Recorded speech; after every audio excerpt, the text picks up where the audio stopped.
Before you fire an employee, here are 3 things to think about. I've been an employment lawyer and an HR, and I talk a lot about driving performance without driving people out the door as a manager and doing things to blend human leadership with business results, and that it's really possible. But I also know that as a manager, sometimes you'll have to have hard decisions and conversations, and that may mean that employees on your team, it's not going to work out, and you or the organization are going to be the ones making that decision. But there are 3 things to always think about, no matter why someone on your team is about to lose their job. First is, why are they being let go? As a manager, you may see different circumstances. You may see someone that makes a choice, a decision, a mistake, that the natural consequence is termination of employment. They have a policy, they do something completely unacceptable at work. Other times it can be about performance. Someone's not doing their job. You may think, or your boss's boss may say, it's time to make a change.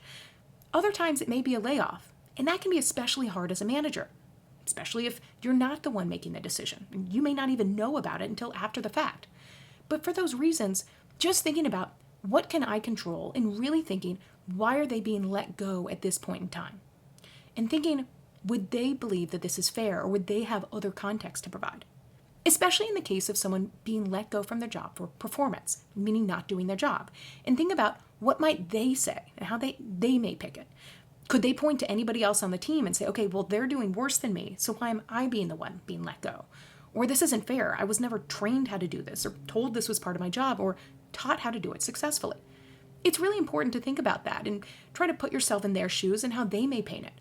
At the end of the day, employees, they may be let go and they may disagree with it, but it is important to think about making it as fair as possible.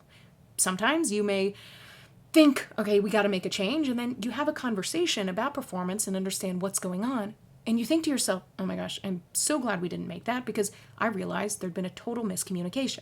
I've seen this firsthand. And so really understanding for yourself, okay, why are they being let go?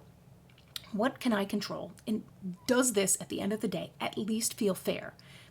Do they know that this is even on the table, especially in things like performance conversations? That alone, that thought, I've seen that turn a termination decision into a reconsideration and retraining, or start from scratch, or sometimes even, there's an open role that this person is a better fit for. And so just as much as you can, thinking about that consideration before you actually let someone go can help altogether. The second is, what are you going to say? Now again, depending on the situation, your decision, what you're deciding, may vary and based on what you're saying. And sometimes with a layoff, you may be part of that conversation or not. With a performance conversation, you might. And in the US in particular, sometimes people will say, well, it's at will, you don't have to give a reason. In the US, 49 of 50 states, Montana is the exception, are at will. Meaning that, you may not have to give someone a reason for their termination, but there are still reasons you can't terminate. Depending on where you are, there's still things you cannot terminate someone for, illegal reasons. And so at will doesn't change that. And that's something that a lot of people, including managers and senior leaders, don't always realize.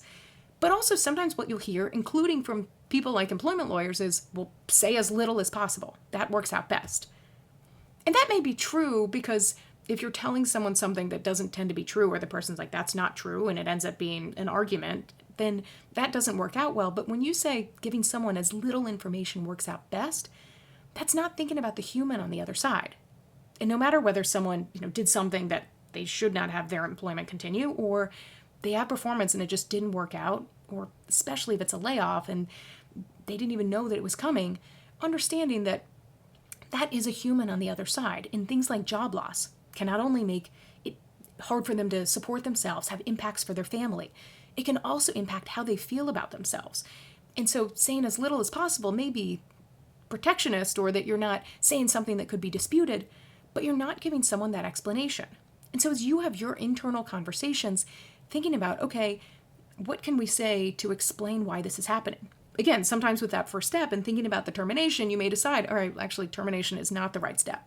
But when you are letting someone go from their job, some of the things to explain why it happened, it can laying out the steps that they went through, but also some of the things that you've seen, as much as you can as a manager, explaining, these are some of the things I've seen you strong at that could be successful.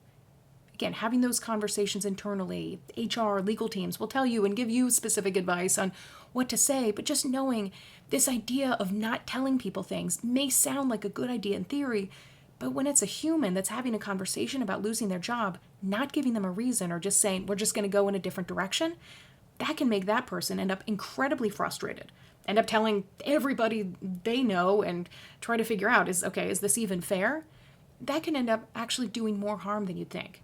And so really being mindful on a human level about what you can say and communicate that is truthful, that also recognizes that this is an opportunity that hopefully this person can take and learn from, especially if it's something like they made a mistake or this role really wasn't the right fit. The third is what happens after. Now, depending on where you are around the world, there can be things like notice periods. Sometimes someone gets pay in lieu of notice. That's something around the world, because in the US, while we have at will, most of the rest of the world has often different things where someone's not let go immediately. The US system can sound absolutely wild, among other words. But just knowing when someone leaves is what applies.